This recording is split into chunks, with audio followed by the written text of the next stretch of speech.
And welcome back to Carolina and Company Live. Now, your lawyers at the beach, these guys can give you any kind of legal advice you need if you need help. And Gene's with us today to talk about. That's right, and we're talking about financial transaction card theft and fraud, which unfortunately, that can happen, right? It can happen, and especially this time of the year is an important time to know about this.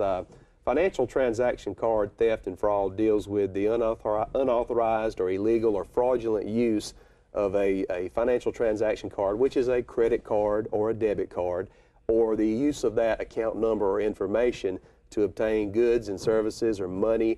There's several different types of conduct which fall under that, including the theft of the actual card, or maybe obtaining a card by false pretenses, providing false information to a bank, for example, to get that. You know, it's even against the law to knowingly and intentionally exceed your credit limit on a card and then not pay that amount back within a timely fashion. All right. Now, does South Carolina have specific laws to deal with this? We do. We actually have a Financial Transaction Card Act, which specifies conduct which is considered to be fraudulent or illegal. And it lists all those different things that we just talked about and then some, and provides for specific criminal penalties for those who are found guilty of that conduct. What are some of those penalties? It varies depending on the nature of the conduct and the amount of money involved, but typically somebody who is found guilty of financial transaction theft or fraud is facing a fine of up to $5,000 per count, per charge, and prison time of up to 5 years. So if somebody spent $100, then they have to pay $5,000? It's very, very possible. That's correct. And what someone would probably do is use the card to do it with. No, I'm just kidding. But this happened to me. My card was at Home Depot. Yes, sir. I had to get a new card because one of mine was one of the ones that was taken. Right.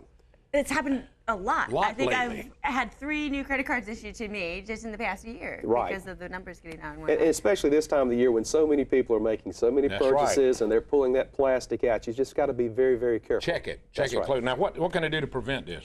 There's a few things that we suggest. First of all, don't give your card information, your account information out over the phone or on the internet unless you're dealing with a company that you know is a reputable company. This time of year, you got a lot of scam artists that call you up soliciting donations for charities that sound very real. If you want to donate to a charity, write a check to that charity and send it in to them. Be careful disposing of your card statements or your bills or your receipts. Don't just throw those in the trash. Cut them up. Tear them up, shred them up, burn them, or something like that.